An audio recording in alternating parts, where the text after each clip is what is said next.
Outer Orange. There has been a lot of discourse towards Levidras, and I mean a lot. It's everywhere right now. The last 48 hours has just been absolute like central, but actually more than that. It's been like about a week about this deck. But Levidras is in a format of going first, and we've had this format or this type of meta for about a while now. Ever since set 4 has dropped, Doji has introduced a very strong going first meta, along with a couple other decks such as Blagmire, Razzo, and a couple others that also really crave to go first. Is Levidras truly the king of the kings? Today, I'm going to discuss to you guys Levidras. Levidras is one of the strongest decks going to set 5. Set 5 just came out about 2 weeks ago. We have the results for BCS. It is actually insane how powerful the deck looks, especially with the pie chart. It taking up most of the placings along with a bunch of mirrors in top 4. I actually feel really bad for those Levidras players. I really do. That is terrible. A Levidras mirror is one of the worst mirrors ever. Not only is it confusing, but there's also a bunch of tokens anywhere, and the dice rolling matters, and the pieces and everything. Oh my god, it is not a fun matchup. You think Steam main mirrors are bad? Dude, this is like sometimes infinitely worse in a way because of the messy board that you get into. But that's besides the point. Levidras, if you don't know, is a deck that loves to go first and is a very peaceful deck, but it's very powerful. I've showcased a little bit of this in some of my recent tweets and posts like that, but basically very strong going first deck, pretty decent going second, but it does require pieces. Also makes insanely huge numbers, but has a little bit of weaknesses. I'll name 4 very strong weaknesses that can matter depending on the deck you choose to pick, if you choose to play the deck or choose to go against it. One of the main ones is a weak early hand and a weak early turns. They can't really pop off as crazy as a deck like Raziel can. They're just a little bit weaker and a little bit less board presence between turn 0 guarding up to the 3rd turn, and once they're on grade 3, then they start showing off their strengths and weaknesses. The second thing is they're very reliant on specific pieces to truly pop off. If they see full combo and they're going first, it's basically the best deck in the format because that's just how powerful it is when it sees everything. But when it starts missing some pieces, it's a little bit weaker. Not them saying you can't recover it. 1 piece isn't too bad, but once you start missing 2 or 3 pieces or you have a handful of triggers, the deck really doesn't do much. It has to wait a while, but it has the ability to draw so it can recover. I'm just saying it's just a little bit on the weaker side once it starts missing some pieces. The third thing is relying on your opponent's swing with rear guards first. So if the Levidras player starts dropping those markers like there's no tomorrow, but you're a Vanguard centric deck, you really actually don't care because you could just double swing with Vanguard, maybe swing with 1 rear guard and pass turn. You're able to get away with stuff like that as depending on deck you play. A good example off the top of my head is Varga. Another one is Dayusha, and then last but not least is actually decks like Minerva. They don't have to necessarily swing with Vanguard with your rear guards first. They can choose to, but they don't have to. If you can find a Vanguard centric deck that doesn't care so much about its rear guards, there's a really good deck to pick into Levidras because you just don't care. Now I will say a lot of decks like to swing with their rear guards first, then swing with their Vanguard, and then swing with their rear guards again. A good example of this is Kyrie. Kyrie swings with double rears first, Vanguard double rears again, but her numbers get insanely high in powers. That's something to kind of keep in mind as you're thinking about decks to choose whether you want to play Levidras or not. But I do want to make it very clear, your attack pattern is very important. Some people forget about this. Levidras, if it can't draw, it has a very, very bad hand early on. Hey guys, it's OuterOrange here, and one thing I want to add is Odium. Odium is a deck that actually can prioritize to swing with Vanguard first with triple drive versus swing with the rear guard first, and forcing the Levidras player to not be able to draw with their tokens. I think this is a very big aspect that I feel some people who are learning Odium into Levidras matchup don't know. So if you can, try to prioritize swinging with your Vanguard first and not let the tokens go off with Levidras. This is the big difference between a good Odium player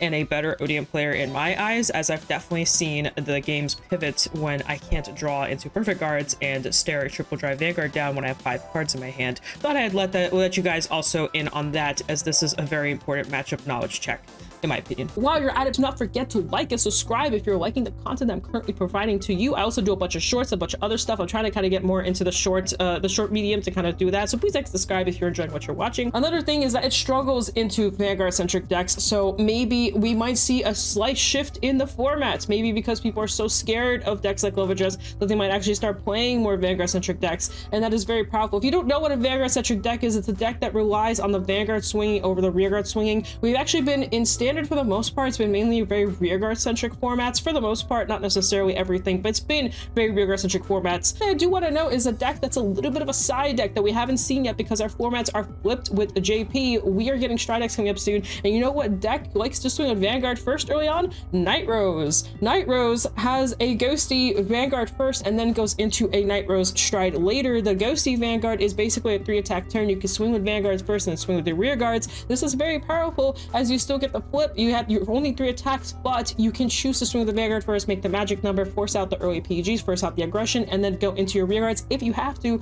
or you can pass turn and not even attack with them to force Levidras player not be able to get more marker advantage. And that is something to keep in mind as you are testing into decks like this, as being noted of that type of thing that you can do. Last but not least, there's something I want to mention as well is burst decks. A good example is the monster deck. The monster deck is a burst deck. It is not the strongest deck into Levidras. It has a decent matchup into it, but it is a deck that likes to burst your opponent down, and because it bursts so quickly and crits you out of the game really quickly, sometimes you can go first and auto win, but even going second, you have the ability to draw more, kind of speed up, you have extra energy, so if your opponent puts you to high damage, you can actually close out randomly. I put Kyrie into this burst deck slot as well. Kyrie is also another burst deck, as the minute she rides to her condition, everything is swinging for 40 and above, and it's going to keep doing that over and over again. She also bounces her whole board back to her hand, draws a ton of cards, has a 15-17 card hand, and kind of just keeps looping the same thing over and over again, and you basically can't stop it. You can slow down a counter blast. That's about all you can do. That deck, once it pops off, it kind of pops off and keeps popping off. Another example, and Different Fight mentioned this in his video, is actually Alcalibra. I'm not the biggest fan of playing the deck. It's actually one of my least favorite decks to play, but it is a burst deck as well. That deck pumps out numbers like crazy,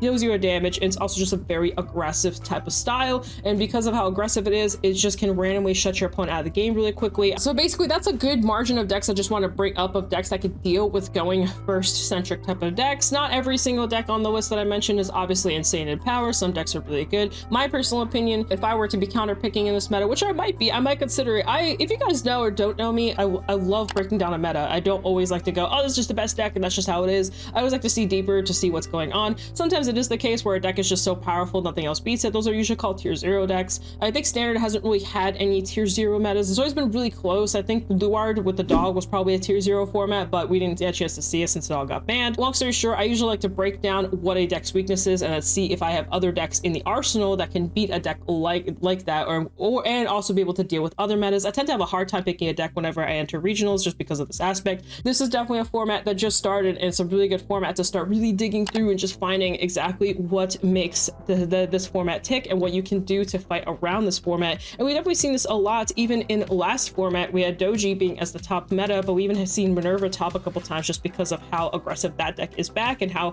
Vanguard centric it can be as well, and how aggressive it can randomly be and shut people out. Doji, though, is really insane. It sometimes just loses because its hand is just non-existent and it can just randomly die to really aggressive high columns. Even though it does a lot in its own toolbox, it can only do so much to guard attacks, and that's just how the overdress in general is in a nutshell. I want to give my final kind of critiques on this. I truly believe that this format is still not fully solved, though we do have a very aggressive going first format. I do think that the people can counterpick into this format. It might not be the best solution. Maybe counterpicking isn't the answer. I think it might be. I've been talking about this for a couple months now, that going second decks actually may have some impact this format, especially decks like Dayusha and Kyrie. I've brought them up in some of my tweets, but I also want to bring it up here. Dayusha has a very strong going second because it goes first and second in the same aspect, so it gets the aspect to draw cards, but it can also write it before you can, and then now it has a very strong Vanguard that can have crits, a restanding, and all that kind of fun stuff. Kyrie is actually insanely strong. She had a way to 2 to the grade 1, which is Yasmin, out of her deck. I would actually claim this deck to be so much higher. I actually think the deck's insane if you could find Yasmin. Kyrie, I think, is also another contender of potential counter picks. There's a couple more out there, as I mentioned them in this video, but I just want to let you know, Levidras is an end-all be-all. I will not lie, I'm a Levidras enjoyer. I've had the deck since it dropped in set 4, so I've actually played it in set 4. I went like 3-1 somehow with it, even though it was like super weak at that point. It was probably one of the worst decks out of set 4 decks. Not the worst thing ever, but